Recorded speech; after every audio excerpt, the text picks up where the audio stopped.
हमने पिछले लेक्चर में परफेक्शन मैगजीन के अक्टूबर अंक के सुरक्षा से संबंधित जितने भी करंट अफेयर्स थे उसको देखा। इस वीडियो लेक्चर में हम पेज नंबर 28 के पुरस्कार और सम्मान को देखेंगे और इसे ट्रिक के माध्यम से याद भी रखेंगे। तो सबसे पहले राष्ट्रीय पुरस्कारों की बात करते हैं। सबसे पहला है मिस अर्थ एशिया, जिसकी विजेता है प्रियंस सैन। ठीक। तो हम इंडिया में रहने वाले लोग हैं, हम अर्थ पे कहीं भी जाएंगे तो हम क्या किसको मिस करेंगे? अर्थ पे हम कहीं भी जाएंगे तो मिस करेंगे अपने इंडिया को। ठीक है ना? तो मिस अर्थ इंडिया क्यों हम मिस करेंगे? क्योंकि हमें प्रिय है अपना इंडिया। तो प्रिय प्रिय से प्रियंस है और मिस अर्थ इंडिया, अर्थ पे कहीं भी रहेंगे तो इंडिया को मिस करेंगे। अब चूंकि राजस्थान का एक गाना है ना, पधारो हमारे देश, ये भी याद दिलाता है हमारे देश की। ठीक है ना, जिसकी वजह से हम मिस करते हैं अपने इंडिया को। पधारो हमारे देश राजस्थान का गाना है, तो ये राजस्थान की रहने वाली है प्रियंस है। उसके बाद है मिस इंटरनेशनल इंडिया 2023। तो अ, अगर हम इंडिया में रहते हैं और कहीं भी इंटरनेशनल जाना चाहते हैं, ठीक, तो हमें क्या होना चाहिए कि हमें प्रवीण होना चाहिए किसी भी अनजान व्यक्ति से बात करने में। ठीक है ना? तभी हम इंटरनेशनल जा सकते हैं। ठीक है ना? तो प्रवीण, अनजान, इंटरनेशनल, इंडिया छोड़ करके इंटरनेशनल जा रहे हैं तो प्रवीण होना चाहिए अनजान लोगों से बात करने के लिए, तब हम इंटरनेशनल लेवल पे घूम पाएंगे। उसके बाद है बीजी पटेल मेमोरियल। ठीक है, बीजी पटेल मेमोरियल अवार्ड। तो पटेल साहब तो कौन नहीं जानता सरदार वल्लभ भाई पटेल को। तो उनसे रिलेट करके याद करते हैं। तो पटेल जी जो थे, सरदार वल्लभ भाई पटेल जो थे, तो उन्होंने क्या किया था, सभी रियासतों को एवं जो छोटे छोटे जो क्षेत्र बटे हुए थे सबको सबका एकीकरण किया था। ठीक है ना? और इस सत्य पर जीत हासिल की थी कि एक अखंड भारत था पहले, ये सत्य है और इसी पे जो उन्होंने जीत हासिल की थी। किसने? पटेल साहब ने। इसलिए उनको अवार्ड मिलना चाहिए उनकी मेमोरी में। तो पटेल मेमोरियल अवार्ड, सत्यजीत। ठीक है ना? बाकी मजुमदार याद रखिए। और जो डॉक्टर पटेल हैं, जो डॉक्टर वीजी पटेल हैं, ये भारत में उद्यमिता आंदोलन के जनक है। ठीक है ना? उद्यमिता आंदोलन के जनक के रूप में व्यापक रूप से स्वीकार किया जाता है इन्हें। तीसरा है आईजीबीसी प्लेटिनम रेटिंग। तो आईजीबीसी का फुल फॉर्म सबसे पहले देखते हैं। तो आईजीबीसी जो है इंडियन ग्रीन बिल्डिंग काउंसिल होता है। Indian green building council, IGBC. ठीक है ना? आई से इंडियन, जी से ग्रीन, बी से बिल्डिंग, सी से काउंसिल। आई से इंडियन, जी से ग्रीन, बी से बिल्डिंग, सी से काउंसिल। ठीक। तो ये जो है बहुत सारी रेटिंग देती है विभिन्न बिल्डिंगों को। किस लिए रेटिंग देती है और ये किसके द्वारा, मतलब कि ये संचालित है काउंसिल, को हम देखते हैं। तो देखिए कि नेशनल ग्रीन ट्रिब्यूनल एक ट्रिब्यूनल है जिसका निर्माण किया गया था। एक तरह से समझिए एक जो है एक सुप्रीम कोर्ट के ऑर्डर के बाद इसका निर्माण किया गया था न्याय के लिए। न्याय किससे संबंधित? अ, आपका पर्यावरण से संबंधित। ठीक है ना? उससे संबंधित जो भी न्याय हो नेशनल ग्रीन ट्रिब्यूनल जो है वो करती है। तो 2017 में इसने जो है ग्रीन रेटिंग प्रमाणीकरण को अनिवार्य कर दिया था, ठीक, 2017 में। और जो है जिसके तहत जो है आईजीबीसी यानी कि इंडियन ग्रीन बिल्डिंग काउंसिल जो है बहुत सारे रेटिंग देती है। Gold rating, silver rating, platinum rating. Platinum rating को अच्छा, बहुत अच्छा माना जाता है। तो ये किसे मिला है? विजयवाड़ा रेलवे स्टेशन को मिला है। ठीक। विजयवाड़ा यानी इसने विजय प्राप्त कर लिया, यानी सब पे विजय प्राप्त कर ली, इसीलिए उसको सबसे बढ़िया रेटिंग प्लेटिनम रेटिंग दिया गया है। ठीक है। उसके बाद यह हरित अवधारणाओं को अपनाने की सुविधा प्रदान करता है, जिससे प्रतिकूल पर्यावरणीय प्रभावों को कम किया जा सकता है। अगला है शांति स्वरूप भटनागर पुरस्कार 2022।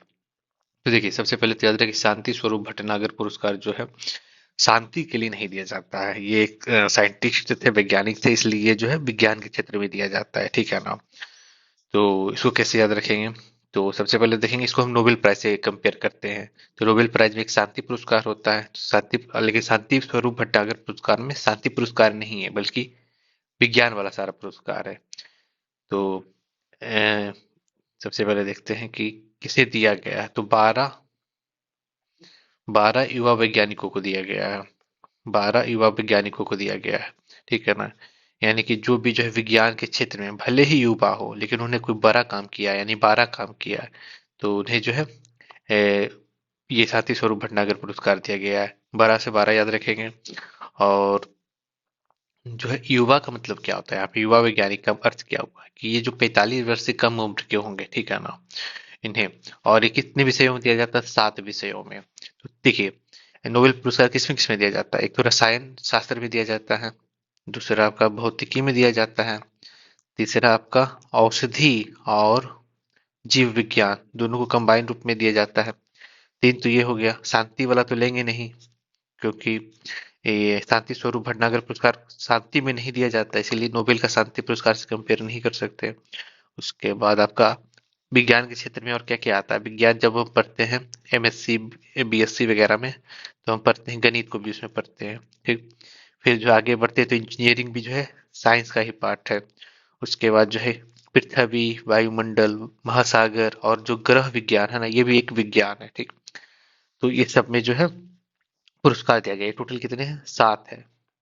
7 है, ठीक। एक जीव विज्ञान, भौतिकी विज्ञान, औषधि और रसायन शास्त्र, फिर इंजीनियरिंग हो गया, फिर आपका जो हो गया पृथ्वी विज्ञान कर सकते हैं या ग्रह विज्ञान, और लास्ट है इंजीनियरिंग जो करते हैं आमतौर पे लोग। अब इन्हें याद कैसे रखेंगे इनके पुरस्कार विजेता को? तो देखिए जीव विज्ञान है, तो जीव क्या होता है? अश्व। यहाँ देखिए अश्व शब्द आ रहा है, तो अश्व क्या है? एक जीव है। और अश्व पता ही है काफी एक्टिव जीव माना गया है ना, यानी जो हमेशा जो है रेडी रहता है युद्ध के लिए, ठीक है ना, सुबह सुबह ही रेडी रहता है, सुबह सुबह, तो सुबह रेडी। तो जीव विज्ञान किसे दिया गया? अश्विनी कुमार को और सुब्बा रेड्डी को, मधिका सुब्बा रेड्डी को। रसायन शास्त्र की बात करते हैं, तो आपको पता है रसायन को इंग्लिश में बोलते हैं केमिस्ट्री। केमिस्ट्री बोलते हैं।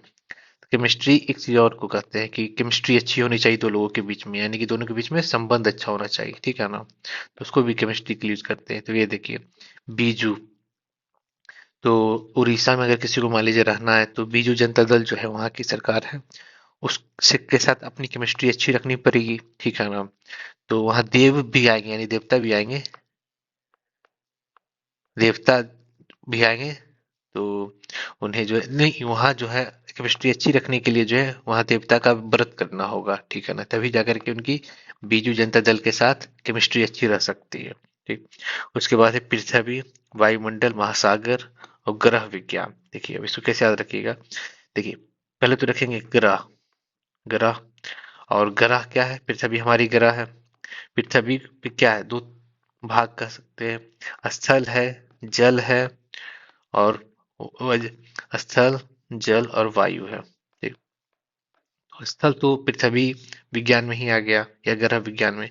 जल हो गया महासागर का विज्ञान, और वायु से हो गया वायुमंडल का विज्ञान, ठीक। ये सब का विज्ञान है। अब देखिए विमल मिश्र लिखा हुआ है ना, तो विमल आपको पता ही पान मसाला है। तो विमल पान मसाला जो है हर जगह आजकल मिश्र यानी फेंका हुआ मिलता है, मिक्स हो चुका है, इतना लोग खा रहे हैं पृथ्वी पे, वायुमंडल पे, महासागर में, ग्रह पे। विमल मिश्र हो गया। उसके बाद इंजीनियरिंग, तो आपको पता है कि इंजीनियरिंग करने वालों के बारे में ये सुना जाता है कि वो रात को एग्जाम से एक दिन पहले पढ़ते हैं रात को, और जो है वो सुबह जाकर एग्जाम देते हैं और पास भी हो जाते हैं अधिकतर केसों में, ठीक। तो रात में पढ़ते हैं, दीप जला करके पढ़ते हैं। तो दीप जला के पढ़ते हैं तो उससे प्रकाश होता है, तो दीप या दीप्ति। और दूसरा है रात में पढ़ते हैं, यानी रात के देवता का आह्वान करते हैं या पूजा करते हैं, तो रजनीश, रजनी, रजनी जोर ईश, ठीक है ना, यानी रात के देवता, ठीक। तो इसकी पूजा करते हैं रात में और दीपक जला के करते हैं ताकि इंजीनियरिंग में पास हो जाए। उसके बाद आता है गणित। तो गणित में पता ही है कि अ, अधिक बहुत सारे लोगों को जो है नीरस लगता है पढ़ना, बहुत डिफिकल्ट लगता है। तो नीरस से जो है आप नीरज याद रखिए, ठीक। लेकिन बहुत सारे लोग इसमें जो है अब इतने अच्छे खरे उतरते हैं लोगों की अपेक्षाओं पे कि अपूर्व, यानी कि जैसा पहले कभी नहीं हुआ वैसा रिजल्ट देते हैं या वैसा कारनामा करके दिखाते हैं, ठीक है ना। तो गणित का एक हो गया आपका अपूर्व खरे, और दूसरा हो गया नीरज कयाल, नीरज से नीरज कयाल, ठीक। औषधि, तो औषधि की जरूरत कब पड़ती है? जब कुछ जल जाता है, चोट लग जाता है तो, ठीक। मान लीजिए मेरी उंगली पे या आपकी उंगली पे चोट लग गया या जल गया हो, ठीक है, तो उंगली यानी गोंगली जल गया, किससे? दीपक से जल गया है, दीप्यमान हो गया है। ठीक, तो औषधि लगाएंगे उस पे। ये भी हो गया दीप्यमान गांगुली। उसके बाद है भौतिकी। तो भौतिकी को याद रखिए, जिसके पास फिजिक्स बढ़िया रहेगा, यानी बॉडी सॉडी बढ़िया रहती है, तो लोग उसके दास बन जाते हैं, उसके अंडर में रहते हैं। तो दास से दोनों याद रखिए, अनिंद्य दास और वासुदेव दास गुप्ता, दोनों दास हैं। ठीक। उसके बाद आता है स्वच्छ वायु सर्वेक्षण पुरस्कार। 2023 स्वच्छ वायु सर्वेक्षण पुरस्कार, इसकी घोषणा किसने की है? भूपेंद्र यादव ने की है। तो ये जो है केंद्रीय पर्यावरण वन एवं जलवायु परिवर्तन मंत्रालय है, इन्होंने भोपाल में जाकर के ये घोषणा की। कौन सी घोषणा? स्वच्छ वायु सर्वेक्षण पुरस्कार की घोषणा। भोपाल में क्यों की? और ये भूपेंद्र यादव को हम कैसे याद रखेंगे कि ये जो है केंद्रीय पर्यावरण वन और जलवायु परिवर्तन मंत्री है। ठीक। तो सबसे पहले देखिए, भूपेंद्र को हम जब तोड़ेंगे तो भूप जोर इंद्र होगा, भूप जोर इंद्र। ठीक है ना? तो भूप जो है, भूप या भू जो है पृथ्वी को या धरातल को बोलते हैं। ठीक है ना? और आपको पता ही है कि यहाँ पे जो है इंद्र भगवान जो है बहुत बारिश आजकल करवाने लगे हैं। जलवायु परिवर्तन हो रहा है, पर्यावरण में चेंज आ रहा है, वन की कटाई हो रही है। तो भूपेंद्र से याद रखेंगे, पर्यावरण वन जलवायु परिवर्तन मंत्री। ठीक है ना? उसके बाद देखिए, सबसे पहले देखते हैं कि ये 3 कैटेगरी में दिया जाता है, यह घोषणा की गई है स्वच्छ वायु सर्वेक्षण पुरस्कार की। ठीक। तो एक तो 3 लाख से कम है, 3 कैटेगरी, 3 लाख से कम एक, 3 लाख से 10 लाख, तीसरा है 10 लाख से अधिक। ठीक है ना? तो जो 10 लाख से अधिक जनसंख्या वाले शहर है, उसमें से एक नंबर पे है इंदौर। आपको पता है कि इंदौर हमेशा सबसे स्वच्छ शहर में से पहले नंबर पे रहा है लगातार। तो इंदौर कहाँ है? मध्य प्रदेश में है। और मध्य प्रदेश की राजधानी कहाँ है? भोपाल है। तो भोपाल में इन्होंने घोषणा कर दी। उसके बाद इंदौर के बाद आगरा में इन्होंने घोषणा, मतलब आगरा दूसरे नंबर पे आ गया 1 मिलियन से अधिक वाले में। तीसरे नंबर पे थाने। इंदौर, आगरा, थाने। इंदौर, आगरा, थाने, यानी इंदौरी आग थाने में। ठीक। उसके बाद जो है 3 से 10 लाख वाले में अमरावती, मुरादाबाद और गुंटूर। इसको कैसे याद रख सकते हैं? ए से अमरावती, एम से मुरादाबाद और जी से गुंटूर। ठीक है ना? A M G, A M G, A M G. इसको ए एम जी से याद रख सकते हैं, अमरावती, मुरादाबाद, गुंटूर। इसको ऐसे भी याद सकते हैं कि 3 यहाँ देखिए, और अमरावती जो है इसमें भी आगे में 3 है, इसी को अमरावती से याद रख सकते हैं, अमरावती, मुरादाबाद। या फिर ऐसे भी याद रख सकते हैं कि ये अमर है, फिर मुर्दा हो गया, फिर जो है उसका टूर निकाला गया, मरने के बाद होता है ना, टूर निकाला जाता है। तो 3 लाख से कम की जब बात होगी, तो अब हिमाचल प्रदेश में पता ही जनसंख्या कम है, तो हाँ, एक नंबर पे हिमाचल प्रदेश का परवाणु भी है, दूसरे नंबर पे काला अम्ब भी है, और तीसरे नंबर पे अंगुल है, उड़ीसा का अंगुल। ठीक। यह राष्ट्रीय स्वच्छ वायु कार्यक्रम के तहत 130 चिन्हित शहरों द्वारा प्रस्तुत स्वमूल्यांकन पे आधारित है। यानी कि 130 चिन्हित शहर था, उसने अपने स्वमूल्यांकन किया अपने शहर का। उसके जो मूल्यांकन के आधार पे जो है ये जो है घोषणा की गई है पुरस्कारों की। और यह राष्ट्रीय स्वच्छ वायु सर्वेक्षण कार्यक्रम के तहत में किया गया था। ठीक है ना? उसके बाद अगला देखते हैं, लाइफ टाइम अचीवमेंट अवार्ड शिक्षा के क्षेत्र में दिया जा गया है किसे? नजमा अख्तर को। ठीक है ना? तो आपको पता है नज्म, नज्म, शेरो शायरी, शेर शायरी, ये सब जो है जब शिक्षित व्यक्ति रहता है वही सब इसको मेनली कहता है। नज्म हो गया, शेर शायरी सब। तो नजमा जो है उसको जो है अचीवमेंट पुरस्कार मिला है, लाइफ टाइम अचीवमेंट पुरस्कार शिक्षा के क्षेत्र में। ठीक है? और वो कहाँ की है? देखिए, मुस्लिम नाम है, जिसको आप याद रखते हैं जामिया मिलिया इस्लामिया से। ठीक है ना? जेएमआई की कुलपति है ये। ठीक। और इस बार भी जो है यूपीएससी के रिजल्ट में जो है जामिया मिलिया इस्लामिया से बहुत सारे रिजल्ट लिए गए हैं। पिछली बार भी जो है रिजल्ट अच्छे आए थे इसके यूपीएससी में, और इस बार भी अच्छे रिजल्ट है। अगला है सेफ्टी इनोवेशन अवार्ड। ठीक। तो सेफ्टी इनोवेशन अवार्ड, यानी सेफ्टी के लिए जो इनोवेशन किया गया है उस आधार पे उसको अवार्ड मिला है। ठीक। तो इसको किसको सम्मानित किया गया है? Rights limited, rights limited, rights limited है ना? तो राइट्स लिमिटेड को किया गया है, इसका जो श्रेणी है किस श्रेणी में दिया गया है, निर्माण श्रेणी में। उसने निर्माण अच्छा किया भाई, किस चीज का निर्माण किया है, तो उसने निर्माण में जो है अब शामिल किया है अभिनव सुरक्षा प्रबंधन प्रणाली को, ठीक है ना।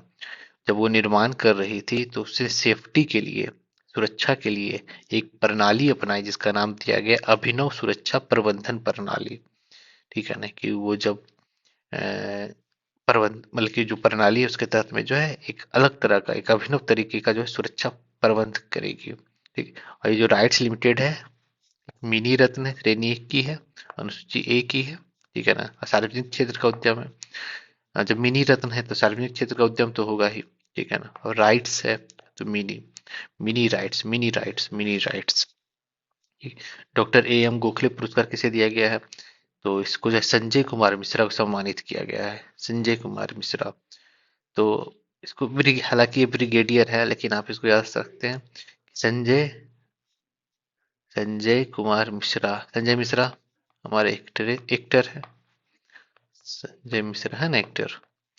बहुत सारी फिल्में भी वो बना चुके हैं, बहुत ही उम्दा कोटि के हैं, बिहार के ही हैं, ठीक है ना। तो ये है, इनको दिया गया है गोखले पुरस्कार, ठीक है ना। ये काफी धरातल पे रहने वाले, मतलब धरातल पे रहने वाले हैं, मतलब डाउन अर्थड पर्सन है। तो ये जो है गाय के साथ खेलते कूदते बड़े हुए हैं, तो गौ खेले पुरस्कार दिया गया संजय मिश्रा को, ठीक है ना। हालांकि वास्तविकता में ये ब्रिगेडियर है और भारतीय सेना में ये नेत्र रोग विशेषज्ञ है, ठीक। लेकिन याद रखने के लिए हम इन्हें एक्टर संजय मिश्रा से रिलेट कर रहे हैं गोखले को, ठीक। और अ, नेत्र को कैसे याद रखेंगे, संजय से। संजय को एक अंतर्दृष्टि मिली हुई थी महाभारत के, जब अब हम आप पढ़ते हैं तो देखते हैं कि धृतराष्ट्र जो कि अंधे थे, ठीक है ना। जब अंधे थे तो उन्हें जो है महाभारत देखना था, जो युद्ध चल रहा था उन्हें जानना था।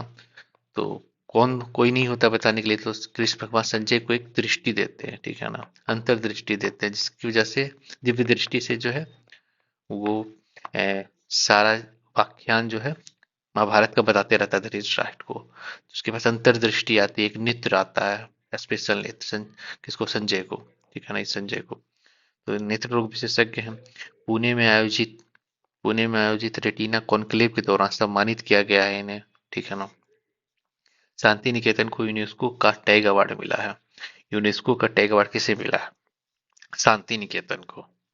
देखिए, आपको पता है कि इन शांति निकेतन तो पहले से ही फेमस है, ठीक है ना। और इसको स्थापित कौन किया था, तो इसको स्थापित किए थे इनके पिताजी, रविन्द्रनाथ टैगोर के पिताजी किए थे, ठीक है ना, 1836 में, सॉरी 1863 में, समझे। और देवेंद्रनाथ टैगोर के द्वारा किया गया था, जो कि रविन्द्रनाथ टैगोर के पिता थे, वही इसको स्थापित किए थे, ठीक है। और ये कहाँ पे है, तो पश्चिम बंगाल में है। आपको पता है ये बंगाली भाषा के थे रविन्द्रनाथ टैगोर भी, पश्चिम बंगाल में है। और वहाँ पे एक इस जगह है, बीरभूम जिला है, वहीं पे है ये।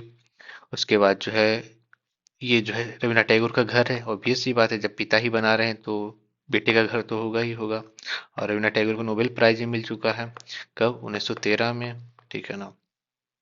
उसके बाद जो है इसको जो है यूनेस्को की विश्व धरोहर स्थल की सूची में जोड़ा गया है। क्यों जोड़ा गया है, अब आगे देखते हैं इसको। ये देखिए, कि विश्व भारती विश्वविद्यालय, जिसके तहत जो है आपका शांति निकेतन आता है ना, विश्व भारती विश्वविद्यालय यूनेस्को से हेरिटेज टैग पाने वाला पहला जीवंत विश्वविद्यालय बन गया है। जीवंत विश्वविद्यालय यानी जिंदा विश्वविद्यालय बन चुका है। जीवंत इसलिए कहा जा रहा है क्योंकि वहां पे जाकर के जो छात्र होते हैं जीवंतता या जीवटता प्राप्त कर लेते हैं, ठीक है ना, कई माध्यमों से। चाहे वो ब्रह्मचर्य हो या फिर जो है उनका पढ़ाने का अलग तरीका, जैसे कि खुले में जो है कक्षाएं चलाते हैं, यानी कि बगीचे में या फिर उद्यानों में जो है कक्षा चलाते हैं खुले में। पढ़ाने का तरीका ही अलग है, इसलिए वो जो है एक जीवंत विश्वविद्यालय है, ठीक है ना। वो पहला विश्वविद्यालय बन गया है ऐसा है। तो ये जो है शांति निकेतन भारत में 41वां, पश्चिम बंगाल में तीसरा यूनेस्को विश्व धरोहर स्थल बन गया है। पश्चिम बंगाल का तीसरा है और भारत का 41वां। यानी कि शांति निकेतन 41वां है, इसके पहले टोटल 40 हो चुके हैं पहले से ही। ये 41वां है शांति निकेतन, ठीक है ना। अतिरिक्त तथ्य क्या है कि जो पश्चिम बंगाल में जो विश्व धरोहर स्थल और कौन कौन से हैं, तो दो और हैं। जैसे ऊपर में लिखा हुआ कि पश्चिम बंगाल में तीसरा बन गया है, तो दो और कौन कौन से, तो दो और हैं। एक सुंदरवन का राष्ट्रीय उद्यान, काफी फेमस है, पता ही है आपको, ठीक है ना। ये जो है डेल्टा के पास है और सुंदरी नामक वृक्ष की वजह से ही सुंदरवन बनता है। ये जो है मैंग्रोव वन का उदाहरण है सुंदरवन, ठीक है ना। मैंग्रोव वन का उदाहरण है। और उसके बाद जो है दार्जिलिंग का माउंटेन रेलवे, ये भी काफी जो है फेमस है, दार्जिलिंग का माउंटेन रेलवे, ठीक है ना। तो ये दोनों के अलावा तीसरा कौन हो गया है, शांति विश्व शांति निकेतन तीसरा हो गया। ठीक। उसे बोलते हैं कोलकाता की दुर्गा पूजा यूनेस्को की मानवता की अमूर्त सांस्कृतिक अमूर्त, दुर्गा माता की मूर्ति की पूजा की जाती है, लेकिन ये अमूर्त सांस्कृतिक विरासत है। उसके बाद अगला है यूनेस्को विश्व धरोहर स्थल। यूनेस्को के विश्व धरोहर स्थल कर्नाटक के होयसला मंदिर को भारत के 42 में 41वां किसका था, 41वां हमको मिला था शांति निकेतन को, है ना। शांति निकेतन को 41वां मिला था। 42वां किसको मिल रहा है, होयसाल मंदिर को 42वां मिल रहा है, ठीक है ना। जो कहाँ है, होयसाल कर्नाटक में है। होयसाल कर्नाटक में, होयसला या होयसाल इंग्लिश में होयसाल भी लिखते हैं। तो ये जो है कर्नाटक में है, ठीक है ना, होयसाल कर्नाटक में है। ठीक। उसके बाद जो है इसमें होयसाल राजवंश के 12वीं और 13वीं शताब्दी के 3 मंदिर शामिल। ठीक। कितने मंदिर है, 3 मंदिर शामिल है। होयसाल या होयसल में जो है 3 मंदिर शामिल है। और कब के हैं, 12वीं और 13वीं शताब्दी के हैं। 12वीं और 13वीं शताब्दी के हैं। ठीक। कौन कौन से मंदिर हैं, देखिए इसको याद रखने का तरीका, एक तो होयसल है तो होयसल से ही नाम बन जाएगा। होयसल में जब ईश्वर को जोड़ देंगे तो होयसलेश्वर हो गया एक। दूसरा केशव से है, एक तो सिंपल केशव है, दूसरा चन्ना केसर केशव है। तो ये तीनों याद हो जाएगा, होयसलेश्वर, केशव और चन्ना केसर केशव। ठीक। उसके बाद जो है अगला देखते हैं, होयसल मंदिर। तो होयसल मंदिर जो है एक ऊंचे आधार पे निर्मित एक तारकीय योजना में निर्मित है। अ, ऊंचे आधार पे यानी कि जमीन पे नहीं, एक ऊंचे आधार पे है, ऊंचा आधार हो गया। और इस पर जो है तारकीय योजना यानी कि तारकीय मतलब होता है स्टार, इस तरह से मतलब कि स्टार बना हुआ है। फिर से बनाता हूँ, स्टार बना हुआ है, जो भी वो स्टार के रूप में इस तरह से इस पे बना हुआ है, ठीक है ना। तो वो जो है होयसाल मंदिर ऐसा ही है। शायद बोलता है कि रियाद रियाद सऊदी अरब में विश्व धरोहर समिति का 45वां सत्र आयोजित करेगा। यानी विश्व धरोहर समिति का 45वां सत्र कहाँ आयोजित होने वाला है, रियाद सऊदी अरब में।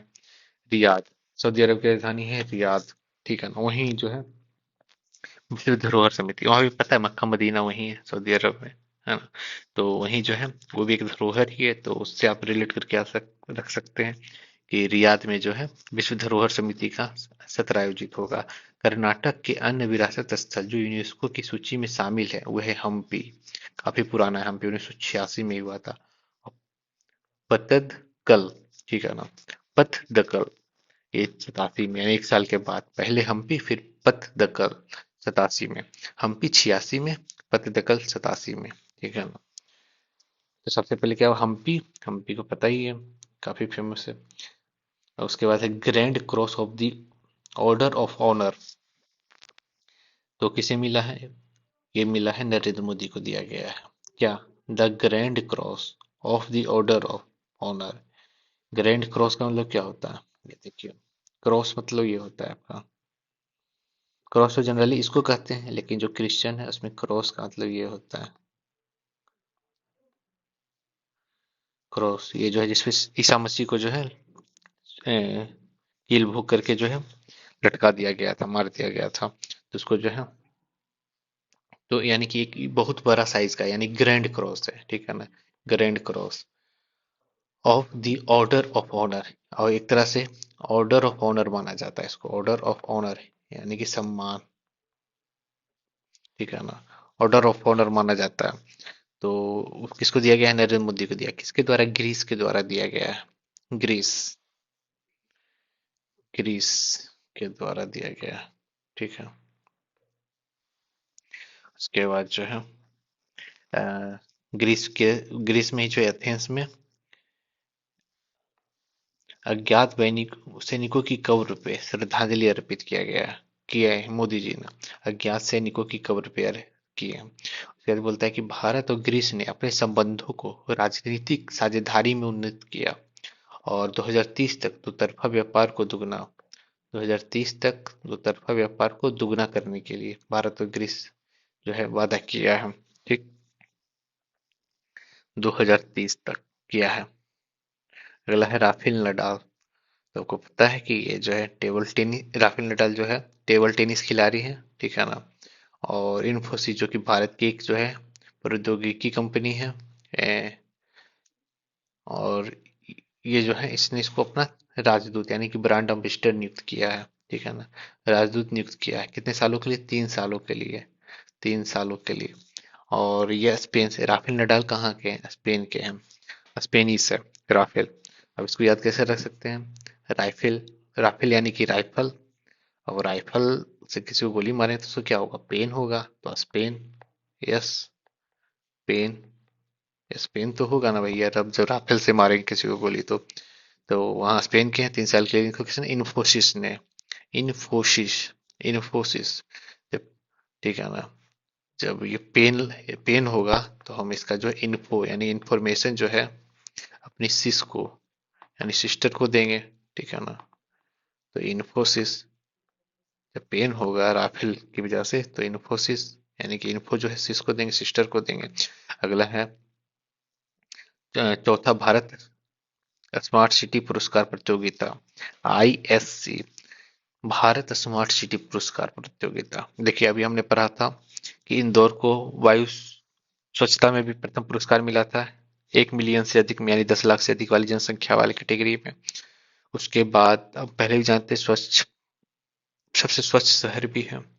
उसके बाद जो है ये स्मार्ट सिटी, ठीक है ना, स्मार्ट सिटी पुरस्कार में भी जो है इसको जो है इंदौर को प्रथम पुरस्कार मिला है, ठीक। इंदौर को प्रथम पुरस्कार मिला है स्मार्ट सिटी में, मिशन के तहत जो है पुरस्कार मिला है इंदौर को।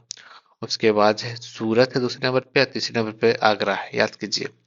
अ, आगरा जो है दूसरे नंबर पे था इंदौर के बाद, किस चीज में? वायु स्वच्छता के मामले में, ठीक है ना।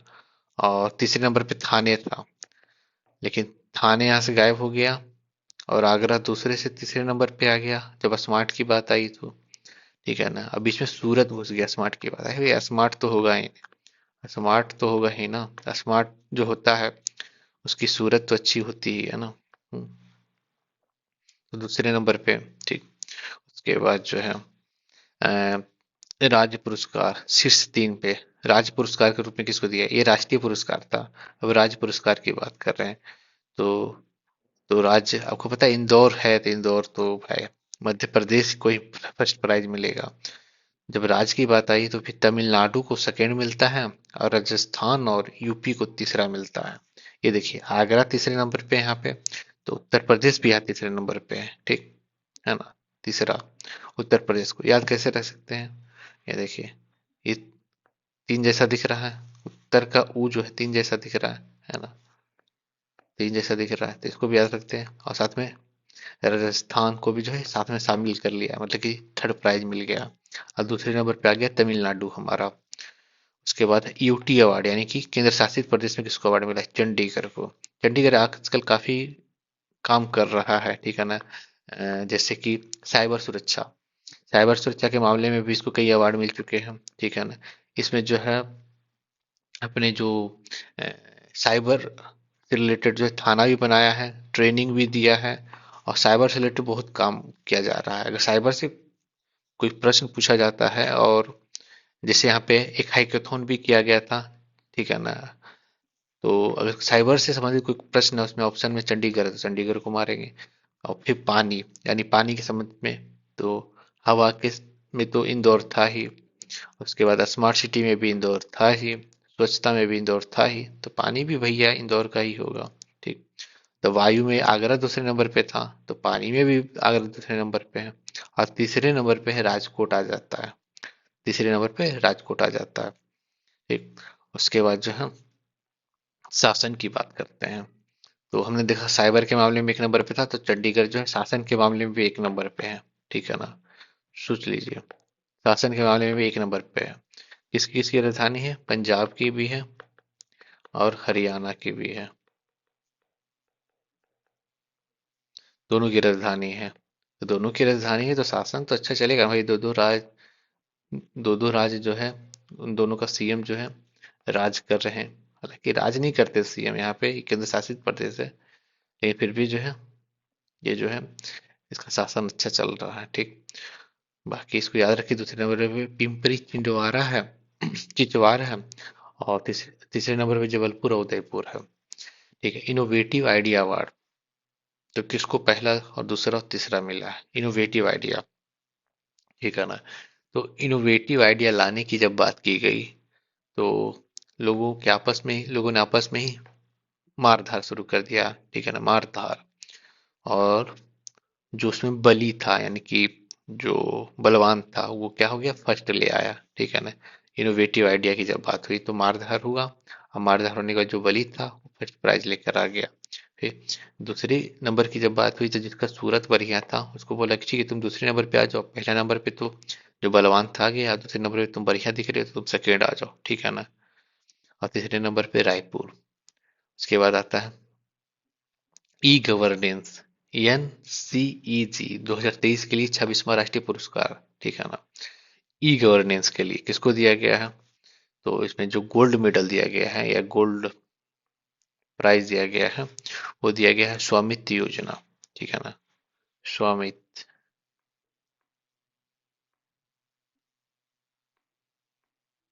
स्वामित्व योजना, मित्व योजना। ये स्वामित्व योजना जो है पंचायती राज की। स्वामित्व योजना क्या है? जो ग्राम है, गांव, ग्राम पंचायत वगैरह है, वहां पे जो लैंड से संबंधित यानी भूमि से संबंधित जो है स्वामित्व सही मालिक को प्रदान करने के लिए जो है एक योजना चलाई गई है, जिसमें प्रौद्योगिकी को शामिल किया गया है, और वो जो है उसका जो है क्या बोल सकते हैं सर्वोत्तम उपयोग किया गया है प्रौद्योगिकी का। वेबसाइट वगैरह बनाया गया है स्वामित्व से संबंधित, या मैपिंग की जा रही है ऑनलाइन। ठीक है ना, या ड्रोन के माध्यम से। तो किसके द्वारा है? चूंकि ये गांव में स्वामित्व की बात कर रहा है, यानी पंचायती राज मंत्रालय ही करेगा। और चूंकि नागरिक केंद्रित सेवाएं प्रदान करने के लिए प्रौद्योगिकी के अनुप्रयोग के लिए जो है इसको मिला है। किसने जो है प्रौद्योगिकी का इस्तेमाल किया, इसलिए जो इसको मिला है। ठीक। अब अगला देखते हैं कि अतिरिक्त तथ्य क्या है। तो NCEG का आयोजन मध्य प्रदेश के, NCEG का मतलब क्या हो गया?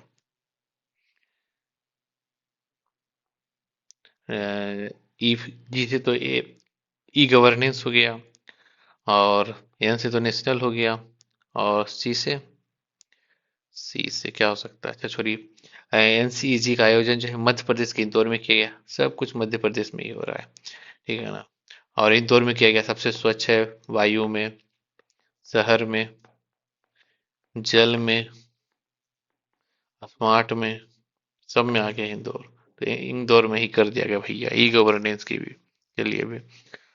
और प्रशासनिक सुधार और लोक शिकायत विभाग, इसको DARPG द्वारा किया गया है इसका आयोजन। ठीक है ना। और NCEG का थीम क्या रहा है? विकसित भारत सशक्त नागरिक। देखिए, विकसित तभी होगा जब हमारी योजनाओं में प्रौद्योगिकी का इस्तेमाल होगा, और उन प्रौद्योगिकी से हमारे नागरिक क्या होंगे? सशक्त होंगे। ठीक है ना। तो ई गवर्नेंस का मतलब यही होता है कि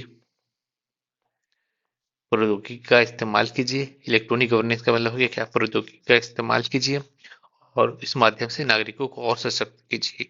ठीक है ना। जो स्वामित्व योजना है गांवों की आबादी का सर्वेक्षण करेगा। ठीक है ना। और ग्रामीण क्षेत्रों में उन्नत प्रौद्योगिकी के साथ मानचित्रण करेगा।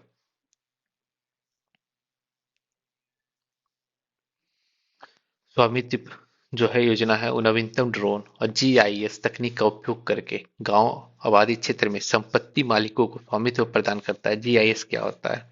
जीआईएस, ठीक है ना, जीआईएस ये होता है ज्योग्राफिकल इंफॉर्मेशन सिस्टम। ये जीपीएस होता है ना, उसी तरह का होता है। जैसे ग्लोबल पोजिशनिंग सिस्टम होता है ना, इसका होता है ग्लोबल इंफॉर्मेशन सिस्टम होता है, ठीक है ना। तो वही है जीआईएस। तो इसके तकनीक कम यूज करेगा, साथ ही साथ जो है ड्रोन का भी यूज करेगा। दोनों को मिला करके जो है स्वामित्व योजना के तहत में गांव आबादी वाला जो क्षेत्र है उसमें जो संपत्ति मालिक है उसको स्वामित्व प्रदान करेगा।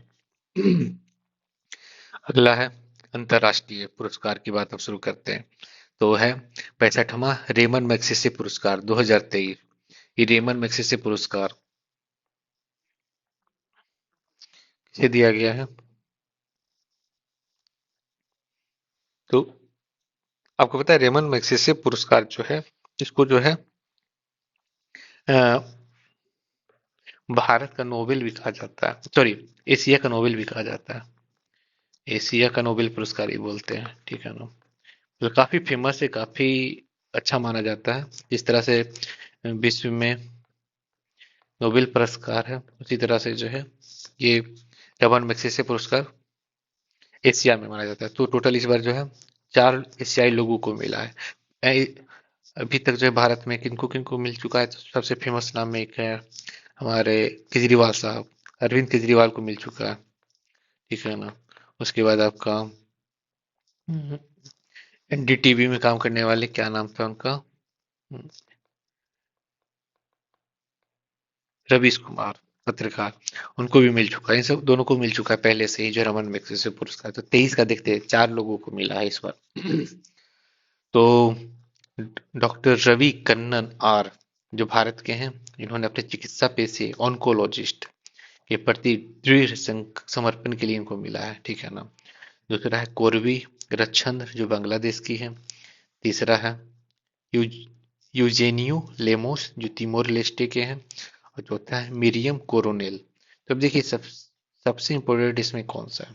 Doctor Ravi Kannar R, doctor Ravi Kannan R जो कि भारत के हैं, ठीक है ना।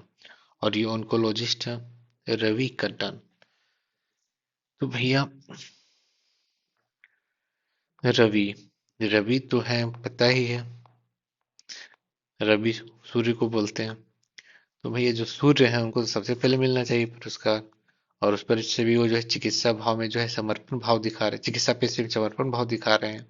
एक जो है चिकित्सा के क्षेत्र में एक उगता हुआ सूर्य माना जाता है, इनको रमन पुरस्कार तो मिलना ही चाहिए था, ठीक है ना। उसके बाद जो है अगला है कोरवी रच्छंद, ठीक है ना। ये बांग्लादेश के हैं। इन्होंने एनपीओ जागो फाउंडेशन के माध्यम से वंचितों को मुफ्त अंग्रेजी शिक्षा प्रदान की है, ठीक है ना।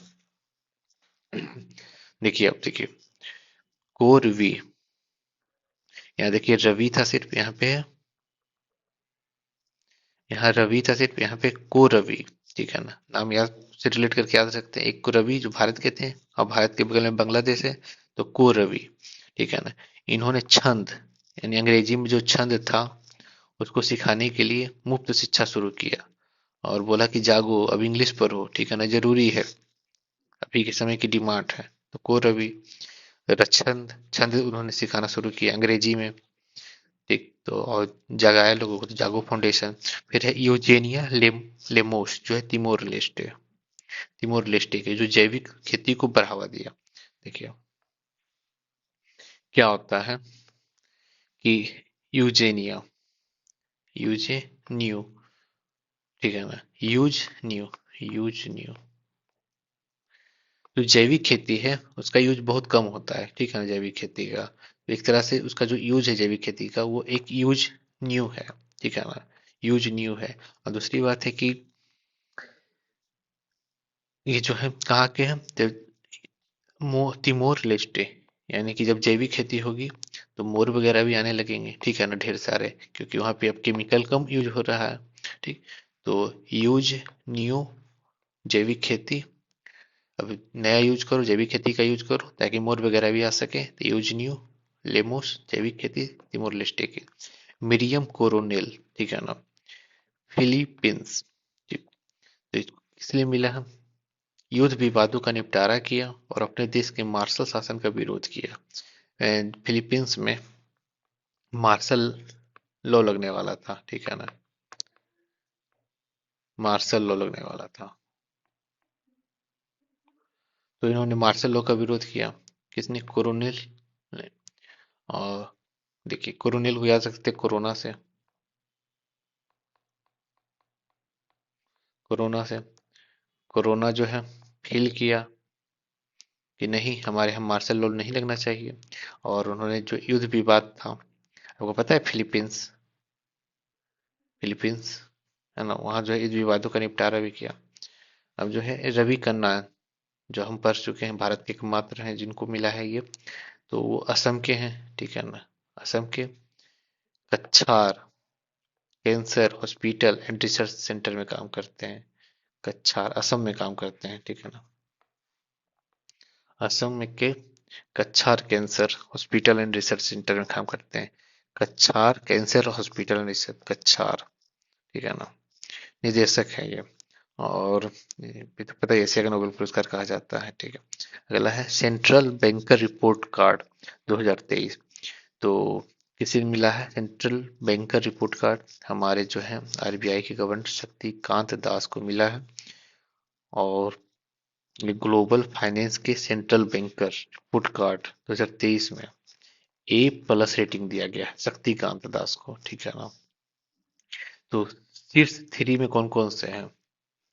तो शीर्ष थ्री में है हमारे, एक तो हमारे सबसे ऊपर में भारत के शक्तिकांत दास आरबीआई के गवर्नर, दूसरे नंबर पे स्विट्जरलैंड के थॉमस जे जॉर्डन, ठीक है ना, ये बेचारे थोड़े से थम गए हैं तो इनको सेकेंड पे डाल दिया गया।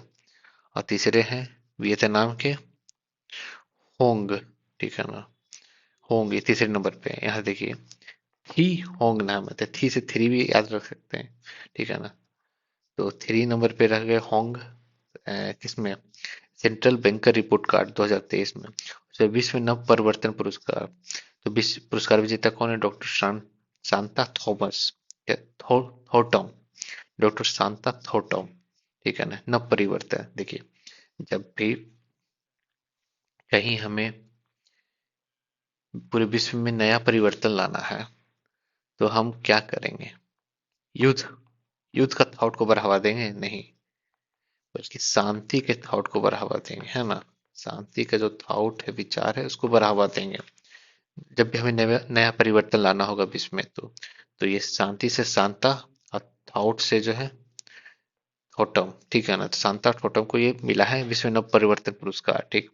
उसके बाद जो है मॉस्को में आयोजित हुआ पहले ब्रिक्स इनोवेशन फोरम में, या पहला बार ब्रिक्स इनोवेशन फोरम हुआ है, ब्रिक्स इनोवेशन फोरम में, ठीक है ना। तो मॉस्को कहाँ है? शायद रूस में ही है ना, मॉस्को रूस की राजधानी। वो जो है वहाँ जो है ब्रिक्स इनोवेशन फोरम में उनको प्राइज मिला, किनको? शांता थोटम को। या तेलंगाना के, नाम देखिए हिंदी है, शांता, ठीक। तो ये भारत के होंगे, भारत में भी कहाँ साउथ जैसा थोड़ा नाम है, शांता थोटम। तो ये तेलंगाना के हैं, ठीक है ना, तेलंगाना के हैं। आई मुख्य नव परिवर्तन अधिकारी है, ठीक है। उसके बाद है ये सतत विकास लक्ष्य चार, चार की गुणवत्तापूर्ण शिक्षा में उत्कृष्ट योगदान के लिए दिया जाता है। यानी सतत विकास लक्ष्य काफी इम्पोर्टेंट है परीक्षा के दृष्टि से। जो चार नंबर पे गुणवत्तापूर्ण शिक्षा है, तो बोलता नहीं कि चार शब्द सीखने लेने पे कोई, चार शब्द सीख लेने पे कोई ज्ञान ही नहीं हो जाता। तो चार से याद रखेंगे, ज्ञान या शिक्षा, ठीक है ना। सतत विकास लक्ष्य चार क्या है? गुणवत्तापूर्ण शिक्षा, ठीक। उसके बाद नॉन फिक्शन के लिए बैली गिफोर्ड पुरस्कार दिया गया है। नॉन फिक्शन के लिए बैली गिफोर्ड पुरस्कार, ठीक। तो किसको मिला है? डॉक्टर सिद्धार्थ मुखर्जी को ये बैली गिफोर्ड पुरस्कार मिला है नॉन फिक्शन के लिए, ठीक। ये जो है भारतीय अमेरिकी चिकित्सक है। इन्होंने जो है लेखन को लंबे समय तक जो है समय दिया है, इसीलिए जो है इनको जो लेखन पुरस्कार के लिए लंबे समय से सूचीबद्ध थे, इसलिए इनको पुरस्कार दिया गया है। ठीक, क्या नाम है? सिद्धार्थ मुखर्जी। तो इसको कैसे याद रख सकते हैं कि सिद्धार्थ, सिद्धार्थ हमारे बुद्ध भगवान का नाम है, नाम था सिद्धार्थ। ठीक, तो ये जब बाहर निकले थे तो कोहरे से निकले थे, लेकिन ये जो सिद्धार्थ हैं ये बैल से निकले, तो इनको बैली पुरस्कार इनको मिल गया सिद्धार्थ को, ठीक है ना। और ये जो है ज्ञान इनको भी प्राप्त हुआ, तो इन्होंने एक बुक लिख दिया, बुक का नाम था the song of the cell, यानी कि सेल भी जो है गाना गाता है। उन्होंने इतना ज्ञान प्राप्त कर लिया कि सॉन्ग का गाना भी सुन सकते, तो उन्होंने ये बुक लिख दिया। तो उसके लिए इनको मिल गया क्या? बैली की फोर्ड अवार्ड। उसके बाद the Chevalier de l'Ordre des Arts et des Lettres. ठीक, ये राहुल मिश्रा को मिला है। ठीक, अब देखिए सेवेलियर, यहाँ पे आर्ट्स एंड लिटरेसी, आर्ट्स को याद रखिए, ड्रेस और लिटरेस को छोड़ दीजिए। ठीक, तो सेवेलियर।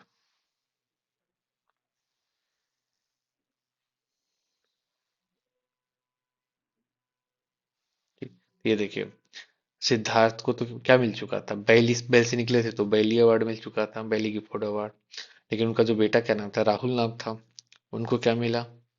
उन्होंने बैल, उन्होंने जो क्या किया था, सेव किया था लायर को, लायर को, एक जो है लायर था यानी झूठा था, उसको बचा लिया था उसी, इसीलिए जो है उनको सेविलायर या सेविलियर, ठीक है ना, अवार्ड मिला। और वो अपने आर्ट्स के माध्यम से, यानी कि अपने जो कला था उसके माध्यम से उन्होंने बचा लिया था।